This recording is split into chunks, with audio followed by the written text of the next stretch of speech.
Helena Vasquez works as a dishwasher at Sterling's, an upscale restaurant in Manhattan. When tech billionaire Marcus Wellington dines there and mocks her accent in front of his business associates, he has no idea that Helena is a former linguistics professor who speaks 5 languages fluently. After she quietly corrects his mispronunciation of a French wine in perfect French, Marcus becomes intrigued. As their worlds collide, both discover that true worth isn't measured by wealth or status, but by character, resilience, and the courage to see beyond surface appearances. The steam from the industrial dishwasher created a hazy curtain in the cramped kitchen of Sterling's, one of Manhattan's most prestigious restaurants. Helena Vasquez wiped the sweat from her forehead with the back of her rubber-gloved hand, her dark hair escaping from the hairnet, despite her best efforts to keep it contained. The dinner rush was in full swing, and plates seemed to multiply faster than she could clean them. "Helena, table 12 needs these glasses now," shouted Miguel, the head waiter, as he burst through the swinging doors with his arms full of dirty dishes. His voice carried the urgency that permeated every corner of Sterling's during peak hours. "Si, Miguel. Right away," Helena replied, her slight accent adding a musical quality to her English. She quickly rinsed the crystal wine glasses, each one worth more than she earned in a day, and dried them with the precision of someone who understood that perfection was not optional in this establishment. The kitchen was a symphony of controlled chaos. Chef Harrison barked orders in his thick Brooklyn accent, while sous chefs danced around each other with hot pans and sharp knives. The air was thick with the aroma of truffle oil, seared duck, and the expensive wines that flowed freely in the dining room beyond the kitchen doors. Helena had been working at Sterling's for 8 months now, ever since arriving in New York City, with nothing but a suitcase and a heart full of determination. The job wasn't glamorous. Her hands were constantly wrinkled from the hot water, and her back ached from hours of bending over the massive sinks, but it paid enough for her small studio apartment in Queens and allowed her to send a little money back to her mother in Guatemala. "Table 7 is asking for more of those fancy butter rolls," called out Sarah, one of the newer servers, as she grabbed a basket from the warming station. "And the guy at table 12 is being particularly demanding tonight. Keeps sending back his wine, claiming it's not the right temperature." Helena glanced up from the plates she was scrubbing. Through the small window in the kitchen door, she could see into the elegant dining room, where crystal chandeliers cast warm light over white tablecloths and fresh orchid centerpieces. Table 12 housed 4 men in expensive suits, their laughter carrying over the gentle murmur of conversation that filled the restaurant. "Who's at table 12? Elder asked Sarah during a brief lull in the dish flow. "Some tech billionaire and his business partners. Marcus Wellington, I think his name is. Miguel says he owns half the startups in Silicon Valley and just bought some big building downtown." Sarah rolled her eyes. "He's been complaining about everything. The temperature, the music volume, even questioned whether our sommelier knew what he was doing." Helena nodded, returning her attention to the endless stream of dishes. She'd learned early in her time at Sterling's that the wealthy patrons often treated the restaurant like their personal kingdom, expecting perfection while showing little respect for the people who made that perfection possible. The evening continued its relentless pace. Helena moved efficiently between the dish pit and the glass station, occasionally helping Miguel carry clean plates to the warming area. Her movements were economical and practiced. 8 months of this work had taught her how to conserve energy while maintaining the speed the kitchen demanded. Around 9:30, as the dinner rush began to wind down, Helena was carrying a tray of clean glasses toward the bar area when she heard loud laughter coming from table 12. One voice rose above the others, rich with condescension and amusement. "I'm telling you, these people come here thinking they can fake it, but you can hear that accent from across the room." "Si, Miguel," she says.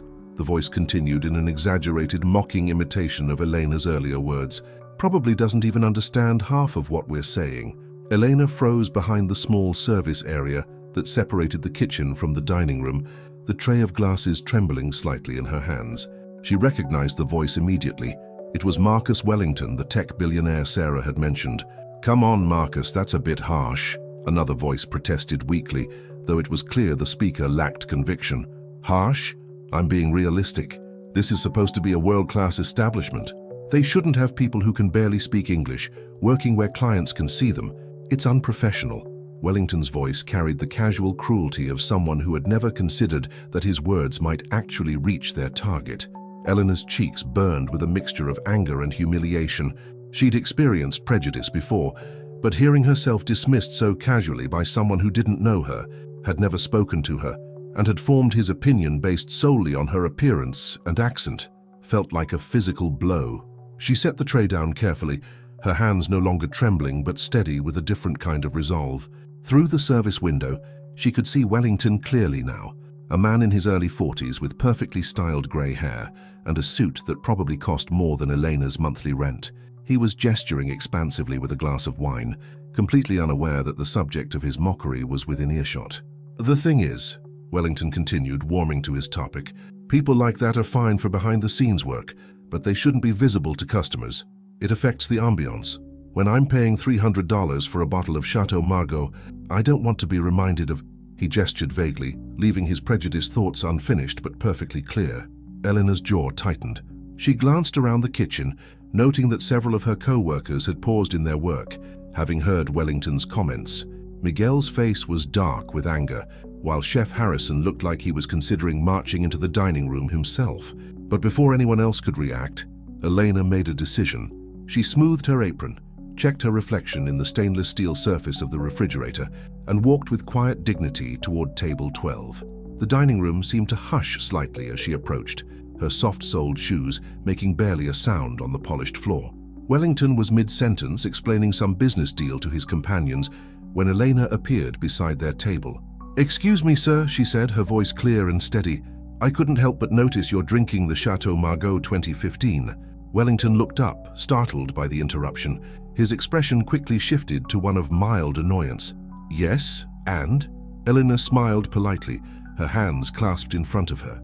"You pronounced it beautifully, but I believe you asked for the Chateau Margaux 2010, which has more of the complexity you were describing to your guests. The 2015, while excellent, is perhaps too young for your refined palate." The table fell silent. Wellington stared at Elena, clearly trying to process this unexpected interaction. "I'm sorry, do you work here?" "I do," Elena replied calmly. "And I noticed you seemed concerned about the wine service earlier. In French we would say, "Ce vin a besoin de plus de temps pour respirer." This wine needs more time to breathe. Perhaps I could ask our sommelier to decant the 2010 for you. It would better complement the duck confit you've ordered."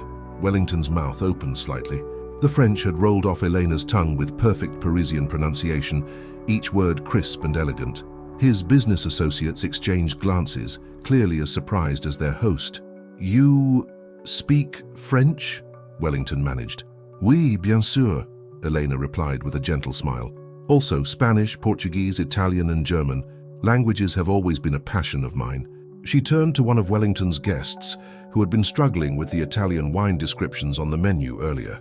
"Signore, if you'd prefer, I could recommend the Barolo instead of the Chianti. It pairs beautifully with the Osso Bucco and has the full body you were looking for. È un vino molto robusto e complesso." The man's eyes widened. "Your Italian is perfect. Where did you learn?" "University," Elena replied simply. "I spent 2 years in Florence studying linguistic anthropology." Wellington's face had gone through several shades of red during this exchange. The casual arrogance that had characterized his earlier mockery was nowhere to be seen, replaced by something that looked distinctly like embarrassment. Elena turned back to him with the same polite smile she'd maintained throughout the interaction. "Should I ask our sommelier about the 2010 Chateau Margaux, Mr. Wellington? I believe it would be much more to your liking." For a moment, Wellington seemed unable to speak. The other diners at nearby tables had begun to take notice of the unusual scene. A dishwasher conversing fluently in multiple languages with one of Manhattan's most prominent business figures. Yes, Wellington finally managed. "That would be—" "Thank you." Eleanor nodded graciously. "It would be my pleasure.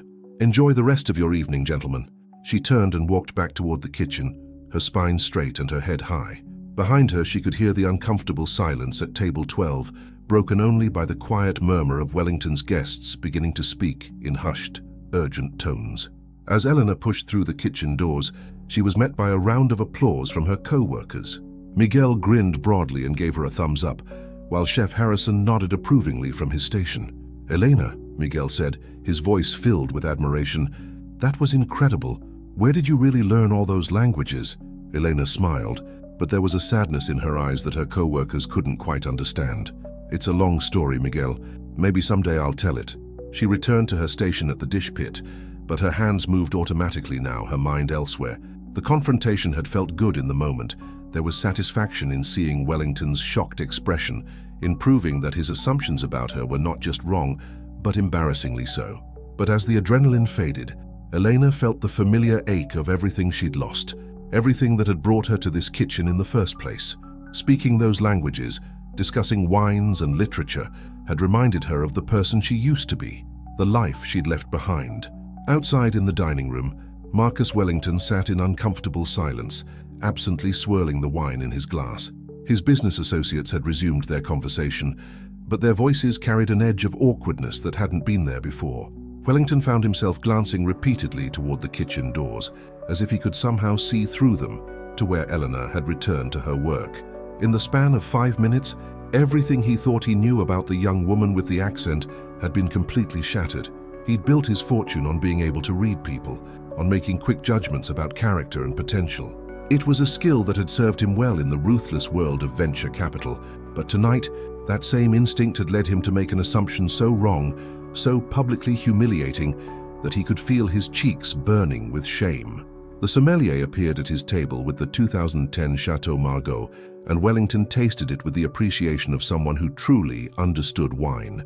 Eleanor had been absolutely right. This vintage was far superior to what he'd been drinking, with exactly the complexity and depth he preferred. As the evening wound down and his guests prepared to leave, Wellington found himself lingering at the table, his eyes still drawn to the kitchen doors. He'd spent years surrounding himself with people who told him what he wanted to hear, who laughed at his jokes and agreed with his opinions. Tonight, a dishwasher, a woman he'd dismissed and mocked, had shown him more grace and intelligence than he'd encountered in most boardrooms. And Marcus Wellington realized, perhaps for the first time in years, that he had absolutely no idea what to do with that knowledge. 3 days had passed since the incident at Sterling's, but Marcus Wellington couldn't stop thinking about Elena Vasquez. He sat in his corner office on the 42nd floor of the Wellington Tower, staring out at the Manhattan skyline without really seeing it. The quarterly report spread across his mahogany desk remained untouched, despite his assistant's gentle reminders about the afternoon board meeting. "Mr. Wellington?" Jennifer, his longtime assistant, peered around the door. "The Yamamoto Group is holding online too. They're expecting your decision on the Tokyo expansion." Marcus turned away from the window, running a hand through his perfectly styled hair. "Tell them I'll call back within the hour. I need some air." Jennifer raised an eyebrow. In 15 years of working for Marcus Wellington, she'd never known him to postpone an important business call for something as simple as needing air, but she nodded professionally. "Of course, sir. Should I reschedule your lunch with Senator Morrison as well?" "No, keep that. I'll be back in time." Marcus grabbed his jacket from the leather chair. "Actually, Jennifer, do we have any information on Sterling's restaurant? Ownership structure, financial records, that sort of thing?" "The restaurant, I can pull their public filings if you're considering an investment. Are you thinking of expanding into hospitality?" Marcus paused at the doorway. "Something like that. Have the reports ready when I get back." 20 minutes later, Marcus found himself standing across the street from Sterling's, feeling oddly nervous. The lunch crowd was beginning to thin out, and through the large windows he could see the elegant dining room, where his assumptions had been so thoroughly dismantled 3 nights earlier. He'd built his empire on decisive action, on moving forward without second-guessing himself, but something about Elena Vasquez had left him uncharacteristically uncertain. He'd replayed their brief interaction countless times, analyzing not just what she'd said, but how she'd carried herself, with a dignity that remained intact, despite his earlier cruelty. The bell above the door chimed softly as Marcus entered Sterling's. The afternoon light streaming through the windows gave the restaurant a different atmosphere than the intimate evening ambiance he remembered. Sarah, the server from the other night, approached with a professional smile. "Good afternoon, Mr. Wellington. Will you be dining alone today?" Marcus was surprised she remembered his name, though he supposed his embarrassing encounter had made him memorable for all the wrong reasons. "Actually, I was hoping to speak with someone from your kitchen staff. The young woman who helped with the wine selection the other night. Elena, I believe." Sarah's expression shifted, becoming slightly protective. "Elena. She's working the lunch shift today. May I ask what this is about? I'd like to apologize for my behavior the other evening, and perhaps thank her for her recommendation. The wine was exceptional." After a moment of consideration, Sarah nodded toward the bar. "Have a seat. I'll see if she's available." Marcus chose a stool at the far end of the bar, away from the few remaining lunch patrons. The afternoon bartender, a young man with careful hands and an encyclopedic knowledge of cocktails, politely offered a drink, but Marcus declined, his attention focused on the kitchen doors. When Elena emerged, she'd traded her kitchen attire for street clothes, dark jeans and a simple blue blouse that brought out the warmth in her brown eyes. Her hair was pulled back in a neat ponytail, and without the harsh kitchen lighting, Marcus could see she was probably in her early 30s, with fine lines around her eyes that suggested both intelligence and worry. "Mr. Wellington," she said, approaching with the same calm composure she'd shown during their previous encounter. "Sarah said you wanted to speak with me." Marcus stood, suddenly feeling the awkwardness of the situation. "Please, call me Marcus. And yes, I wanted to apologize for what you overheard the other night. My comments were inexcusable." Eleanor studied his face for a long moment, as if trying to determine whether his contrition was genuine. "Thank you for the apology. It takes character to admit when you're wrong." "Character," Marcus repeated, the word carrying more weight than Elena could have known. "That's not a quality people often associate with me." He gestured toward the bar stools. "Would you mind sitting for a moment? I'd like to ask you something." Elena glanced toward the kitchen, checking the time on her phone. "My shift ends in 10 minutes. I suppose I can spare a few." They sat in relative privacy, the lunch crowd having mostly dispersed. Marcus found himself struggling with how to begin, not a familiar sensation for someone accustomed to commanding rooms full of executives and investors. "The other night," he finally said, "you mentioned studying linguistic anthropology in Florence. What brought you to New York?" "To this?" He gestured vaguely toward the kitchen. Elena's expression became guarded. "Life rarely follows the path we plan, Mr. Wellington. Sometimes we make choices that lead us far from where we expected to be." "That's not really an answer." "No," Eleanor agreed with a slight smile. "It's not, but it's all the answer I'm prepared to give to someone I barely know." Marcus felt a flash of his old impatience, the reflex of a man accustomed to getting information when he demanded it. But something in Elena's steady gaze made him reconsider his approach. "You're right," he said. "I'm not entitled to your story." He paused, then surprised himself by continuing. "I spent 2 years at the Sorbonne, actually. Business and economics, not linguistics. But I remember the way Paris changes you, the way speaking another language makes you see the world differently." Elena's eyebrows lifted slightly. "Your French was quite good the other night, despite your earlier assumptions about language abilities." Marcus had the grace to look embarrassed. "I deserve that. And you're being far more gracious about this than I have any right to expect. What do you want, Mr. Wellington?" "Really?" The directness of her question caught him off guard. Marcus realized he wasn't entirely sure himself. "I keep thinking about what happened. Not just the embarrassment, though there was plenty of that, but the way you handled it. You could have humiliated me in front of my guests. You had every right to. Instead, you were kind. Kindness costs nothing," Elena said simply. "Cruelty, on the other hand, can be very expensive for everyone involved." Marcus studied her profile as she spoke, noting the way she chose her words carefully, precisely. "Where did you teach before coming to New York?" Elena was quiet for so long that Marcus thought she might not answer. When she finally spoke, her voice carried a sadness that hadn't been there before. "Guatemala City University. I had a position in the languages department, specializing in indigenous linguistics. I was working on preserving some of the smaller Mayan dialects before they disappeared entirely." "That sounds important. Meaningful work." It was. Elena's hands, Marcus noticed, were never quite still. Even now she was absently tracing patterns on the bar surface. "I loved my students. They were so eager to learn, to understand how language shapes culture and identity." "What happened?" Elena looked at him directly for the first time since sitting down, and Marcus saw something in her eyes that he recognized, the look of someone who had lost something precious and was still learning how to live without it. "Political instability, budget cuts. The university eliminated several programs, including mine. By the time I realized the position wasn't coming back, I'd already spent my savings trying to stay afloat." She shrugged, but the gesture didn't quite mask her pain. "I came here thinking I could find another teaching position, but without connections, without perfect documentation, it's difficult." Marcus felt an unexpected surge of anger on her behalf. "So you're washing dishes while you figure out your next move?" "I'm washing dishes because dishes need to be washed, and it's honest work that pays my bills," Elena corrected firmly. "There's no shame in it." The rebuke was gentle but clear. and Marcus found himself reassessing his assumptions once again. "You're right. I didn't mean to imply otherwise." Elena nodded, accepting the apology. "My shift is ending. Was there anything else you needed to say?" Marcus realized he didn't want the conversation to end, though he couldn't quite articulate why. "Would you have dinner with me?" "Not here," he added quickly, seeing her expression. "Somewhere quieter. I'd like to hear more about your work with indigenous languages." Elena studied him with those intelligent brown eyes. Why? It was a fair question, and Marcus found himself without a ready answer. "Because I think I've spent too many years surrounded by people who tell me what they think I want to hear. You don't seem interested in doing that."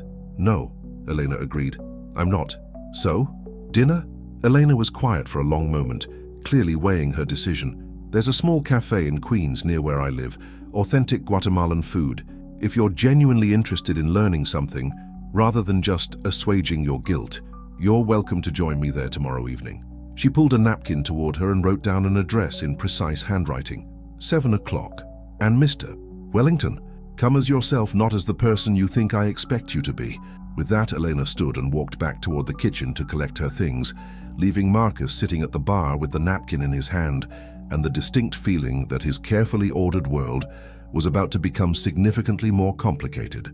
As he left Sterling's and walked back toward his tower of glass and steel, Marcus found himself thinking not about quarterly reports or expansion plans, but about indigenous languages disappearing into silence and the woman who had crossed an ocean to try to preserve them. For the first time in years, Marcus Wellington was curious about someone other than himself, and he had absolutely no idea what that might mean. Marcus Wellington stood outside Corazon de Guatemala in Queens, feeling more nervous than he had before any billion-dollar business negotiation. The small cafe occupied the ground floor of a modest brick building, its windows glowing warmly in the early evening light. Hand-painted murals depicting Guatemalan landscapes decorated the exterior walls, and the scent of cumin and cilantro drifted from the open door. He checked his watch, 6:58 p.m. For once in his life, Marcus had deliberately arrived early, spending 20 minutes walking around the neighborhood to calm his nerves. The tree-lined streets of this part of Queens were worlds away from his Manhattan penthouse, filled with families pushing strollers, elderly couples sitting on stoops, and the sounds of multiple languages mixing in the warm September air. Elena emerged from the cafe's entrance just as the church bells from a nearby cathedral chimed 7 o'clock. She wore a simple green dress that complemented her complexion, and her hair fell loose around her shoulders. Marcus was struck again by how different she looked away from the harsh lighting and steam of Sterling's kitchen. "Mr. Wellington," she greeted him with a slight smile. "I wasn't entirely sure you'd come." "Marcus, please, and I said I would." "You did, but wealthy men often make promises they have no intention of keeping." There was no malice in her words, just a matter-of-fact observation that made Marcus wince slightly. "Fair enough. I suppose I haven't given you much reason to trust my word."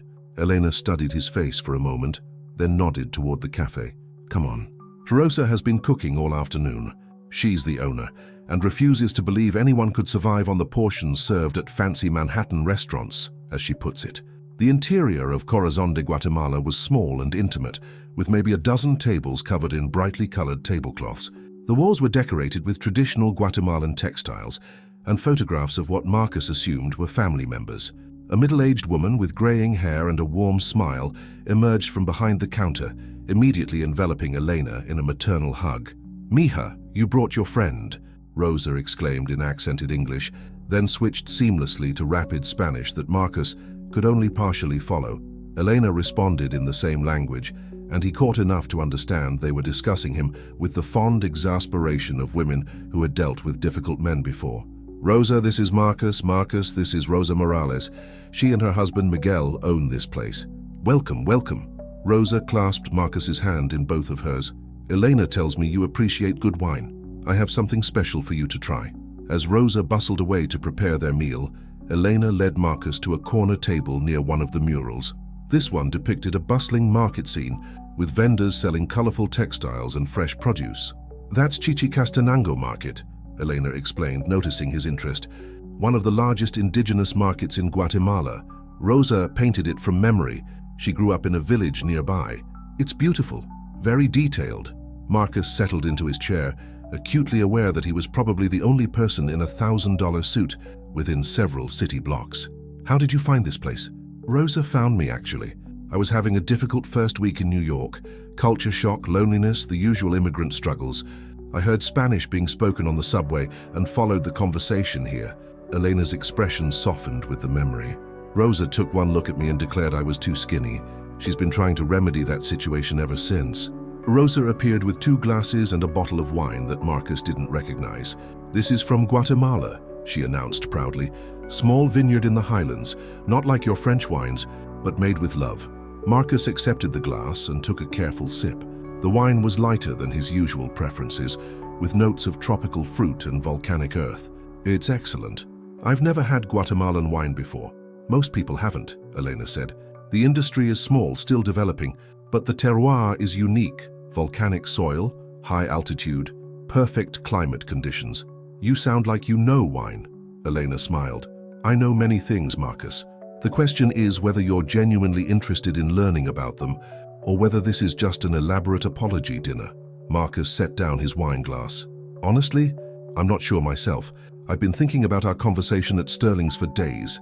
Not just feeling guilty, though there's plenty of that, but genuinely curious. When was the last time someone challenged me to think differently about something? And when was the last time you allowed yourself to be challenged?" The question hung between them as Rosa arrived with their dinner, pepian, a rich stew with chicken and vegetables, in a complex sauce that filled the air with the aromas of toasted sesame and spices Marcus couldn't identify. "Rosa refuses to give me the recipe," Eleanor said, breaking the momentary tension. "She says some traditions should be preserved through practice, not writing." Marcus took a bite, surprised by the depth of flavor. "It's incredible, complex without being overwhelming." Pepian is considered Guatemala's national dish. The recipe has roots in pre-Columbian cooking, but it evolved during colonial times as new ingredients were introduced. It's a perfect example of how language and culture adapt while maintaining their essential identity. "Is that what you were studying? Cultural adaptation through language?" Elena nodded, her fork pausing midway to her mouth. "Specifically, I was documenting how indigenous communities maintain their cultural identity through language preservation, even as Spanish and English become dominant. Some of the dialects I worked with are spoken by fewer than 1,000 people. That must be heartbreaking work sometimes, knowing that languages are disappearing." "It is, but also hopeful. Every story preserved, every grammar pattern documented, every child who learns their grandmother's language. It's a victory against erasure." Marcus found himself leaning forward, genuinely engaged. "How do you document something like that? I mean, if there are no written records, oral history primarily, hours of interviews with elders, recording stories and songs, mapping grammatical structures." Elena's eyes lit up as she spoke, and Marcus could see the professor she had been. "Language isn't just words, Marcus. It's an entire way of understanding the world.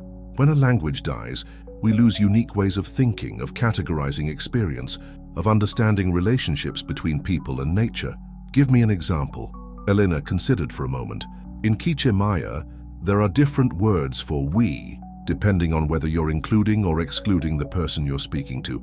English just has one word, we, but Quiche speakers make a distinction that English speakers don't even consciously think about. So the language shapes how you think about community and inclusion?" "Exactly. And when that language disappears, that particular way of understanding relationships goes with it." Marcus was quiet for several minutes, processing this information while they ate. Around them, the cafe buzzed with quiet conversation in Spanish and English, families sharing meals, couples holding hands across small tables. "Why did you really come tonight?" Elena asked eventually. Marcus put down his fork, considering the question seriously. "Because I realized I've spent years surrounding myself with people who agree with me. My board members, my investors, even my friends, they all have the same background, the same assumptions, the same blind spots. The other night you showed me one of those blind spots in about 30 seconds. And that bothered you?" "It terrified me," Marcus admitted. "If I could be so completely wrong about something so basic, about you, what else am I missing? How many opportunities have I overlooked because I made assumptions about people?" Elena studied his face. "That's a dangerous realization for someone in your position." "Why dangerous?" "Because once you start questioning your assumptions about people, it's hard to stop, and your entire world is built on those assumptions." Marcus felt a chill of recognition. She was right, of course. His business empire, his social circle, His entire identity was constructed around certain beliefs about merit, worth, and value. If those beliefs were flawed, "Is that what happened to you?" he asked. "In Guatemala? Did questioning assumptions cost you your position?" Elena's expression grew distant. "In part. I was researching the economic value of indigenous languages, trying to prove that preserving these cultures could be profitable through ecotourism, traditional crafts, unique agricultural knowledge. But some people preferred the old narratives about progress requiring assimilation. So you lost your funding." "I lost more than that. I lost colleagues who preferred comfortable lies to uncomfortable truths. I lost a fiancé who decided my work was too political and might hurt his law career. I lost a sense of belonging in my own country." Marcus felt a surge of anger on her behalf, followed immediately by the uncomfortable recognition that he might have been one of those people who preferred comfortable lies. "I'm sorry. That must have been devastating." "It was. But it also freed me to see things clearly. Sometimes losing everything is the only way to discover what really matters." They sat in comfortable silence as Rosa cleared their plates and brought them café con leche and small pastries shaped like flowers. "These are from my grandmother's recipe," Eleanor explained, breaking off a piece of the delicate pastry. "She taught me to make them when I was 7, said they were made with prayers as much as flour." Marcus bit into the pastry, surprised by the subtle flavors of orange blossom and cinnamon. "Your grandmother sounds like a wise woman." She was. She spoke 4 languages fluently, but never learned to read in any of them. All her knowledge was carried in her memory, passed down through stories and songs. Elena's voice grew soft with remembrance. She used to say that the most important things couldn't be written down anyway. They had to be lived. As the evening wound down, Marcus found himself reluctant to leave. The conversation had challenged him in ways he hadn't experienced in years, forcing him to confront assumptions he hadn't even realized he held. "Elena," he said as they prepared to leave, "would you consider having lunch with me next week? Not to apologize this time, but because I'd like to hear more about your work, and because I think you might have insights that could be valuable, genuinely valuable." Elena raised an eyebrow. "Valuable how? I'm not sure yet, but I have a feeling that's exactly why I need to find out." Elena smiled, the first completely unguarded expression Marcus had seen from her. "All right, Marcus, but next time you choose the restaurant. So I'm curious to see what kind of food you think represents who you really are." As they parted ways on the Queen Street corner, Marcus realized that for the first time in years, he was looking forward to being surprised by his own answer. 2 weeks later, Marcus Wellington stood in the conference room of his Manhattan office, facing a dozen skeptical board members. The polished mahogany table reflected the afternoon sun, streaming through floor-to-ceiling windows, and the familiar scent of expensive leather and fresh coffee filled the air. But today, everything felt different. "Let me understand this correctly, Marcus," said Robert Chen, the longest-serving board member, adjusting his glasses with the careful precision of someone choosing his words diplomatically. "You want to invest $15 million in language preservation programs?" "Cultural linguistics initiatives," Marcus corrected, clicking to the next slide of his presentation. "Specifically, supporting indigenous communities in documenting and preserving endangered languages while developing sustainable economic opportunities around their cultural heritage." The silence that followed was deafening. Marcus could see the barely concealed concern on his board members' faces, the look of people wondering if their CEO had suffered some kind of breakdown. "Marcus," said Patricia Yamamoto, leaning forward with the careful tone one might use with an unstable relative, "this is quite a departure from our usual tech investments. What's the expected ROI on something like this?" Marcus had anticipated this question, but 3 weeks ago he would have answered it very differently. "The return isn't just monetary, Patricia. We are talking about preserving irreplaceable human knowledge, supporting communities that have been marginalized, and potentially discovering sustainable practices and innovations that could benefit everyone." "That sounds very noble," said James Morrison, barely concealing his skepticism. "But our shareholders expect profits, not charity projects. How exactly do you plan to generate revenue from, what was it, indigenous storytelling?" Marcus felt a familiar flash of irritation, but it was directed at himself rather than his board members. He recognized their tone because it was the same dismissive attitude he'd carried for years, the assumption that anything without immediate, quantifiable value wasn't worth pursuing. "James, 3 months ago I would have asked the same question," Marcus replied calmly, "but I've learned something important recently about the difference between price and value, Some of our most successful investments started as ideas that seemed unmarketable. Remember when everyone said social media was just a fad? That's different, Robert protested. Social media had obvious commercial applications. You're talking about preserving languages that most people will never speak. Am I? Marcus clicked to the next slide, showing a detailed business plan he'd spent 2 weeks developing with Elena's input. Or am I talking about cultural tourism that could generate millions in revenue for underserved communities? About traditional ecological knowledge that could revolutionize sustainable agriculture? About linguistic diversity that could improve AI language processing? The room grew quieter as the board members studied the projections and case studies Marcus had compiled. He'd done his homework, but more importantly, he'd learned to see opportunities where he'd once seen only obstacles. "How you've clearly put a lot of thought into this," Patricia said finally. "But what sparked this interest? This is completely outside your usual investment philosophy." Marcus paused, knowing this was the moment that would either convince them or confirm their suspicions about his mental state. "I met someone who challenged me to question my assumptions about value and worth. She showed me that some of the most important knowledge in the world is carried by people who would never set foot in a boardroom, speak languages that don't appear in Google Translate, and possess insights that can't be measured by traditional metrics." "She?" James raised an eyebrow. "Dr. Elena Vasquez, former professor of linguistic anthropology at Guatemala City University. She's agreed to consult on the project and help identify communities and initiatives worth supporting." The title wasn't technically accurate. Elena had lost her position before completing her doctorate, but Marcus had learned enough about her work to know she deserved the recognition. After another hour of questions and detailed financial projections, the board reluctantly approved a pilot program. It wasn't the full 15 million Marcus had requested, but it was enough to begin. As the members filed out, Robert lingered behind. "Marcus, I have to ask, is this really about cultural preservation, or is this about impressing a woman?" Marcus considered the question seriously. 3 weeks ago, I would have said it was about the woman. Today, I think it's about becoming the kind of person who deserves her respect. That evening, Marcus found himself back at Sterling's, but this time he headed straight for the kitchen. The dinner rush was in full swing, and the controlled chaos he'd observed from afar now surrounded him completely. Steam rose from industrial dishwashers, servers rushed past with loaded trays, and Chef Harrison's voice carried over the clatter of pans and plates. "Elena!" Marcus called out, raising his voice above the noise. She looked up from the glass station, surprise flickering across her face. "Marcus, what are you doing back here?" "I have news. Good news, I think." He held up a folder containing the board's approval documents. "Also, I wanted to ask you something important." Elena dried her hands on her apron, glancing around at her curious co-workers. "Can it wait until my shift ends? This isn't exactly the place for a private conversation." "Actually, that's part of what I wanted to ask you about." Miguel appeared at Elena's shoulder, his expression protective. "Everything all right, Elena?" "It's fine, Miguel. This is Marcus Wellington, the man from Table 12 I told you about."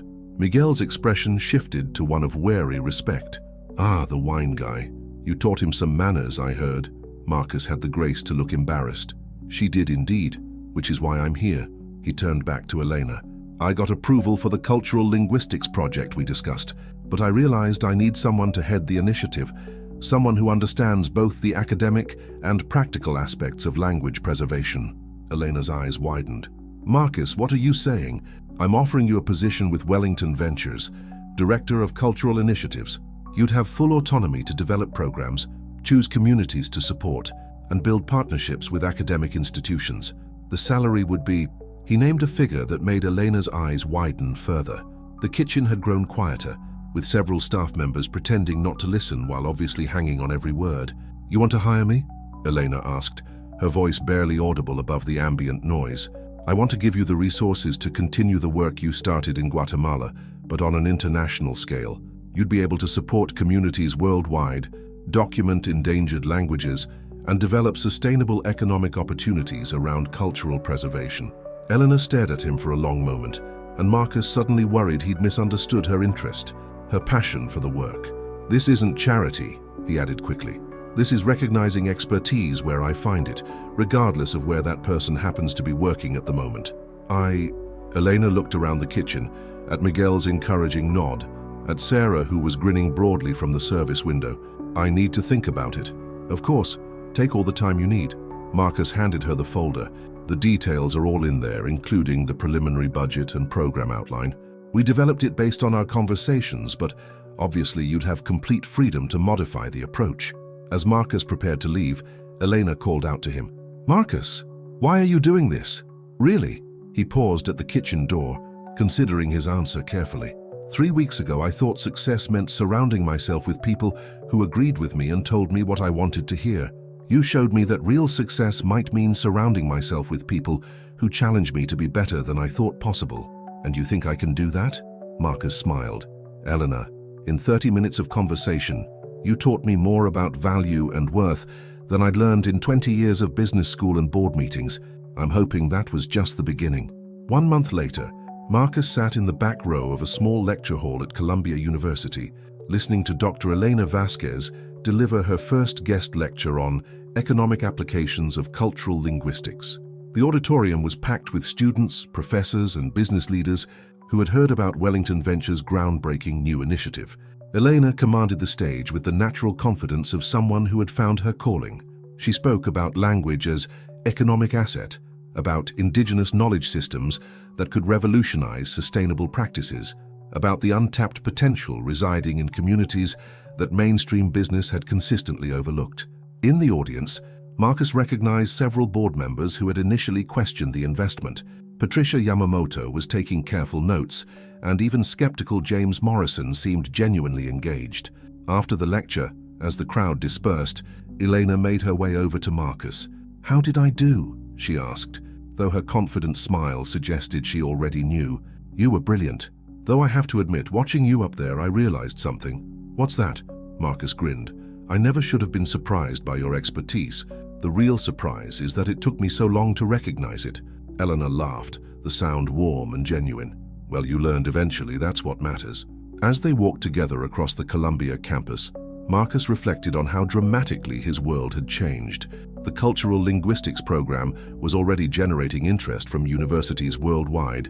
Tourism boards were inquiring about partnerships, and 3 major tech companies wanted to collaborate on AI applications. But more importantly, Marcus had learned to see opportunity where he'd once seen only obstacles, to recognize expertise wherever he found it, and to understand that true value couldn't always be measured in quarterly reports. "Elena," he said, as they reached the street corner where their paths diverged, "thank you." "For what?" "For teaching me that the most important lessons often come from the most unexpected teachers." Eleanor smiled, adjusting the strap of her new leather briefcase, a far cry from the rubber gloves and hairnet of just a few weeks earlier. "You know, my grandmother used to say that wisdom could be found anywhere, but only by people humble enough to look for it." As Marcus watched Elena disappear into the crowd of students and faculty, he realized that his grandmother's wisdom had been proven once again. Sometimes the most valuable education came not from prestigious institutions or expensive consultants, but from a dishwasher who spoke 5 languages and understood the true worth of human knowledge. The transformation was complete, not just Elena's return to her calling, but Marcus's evolution from someone who judged worth by surface appearances to someone who recognized that the most profound insights often came wrapped in the most unexpected packages.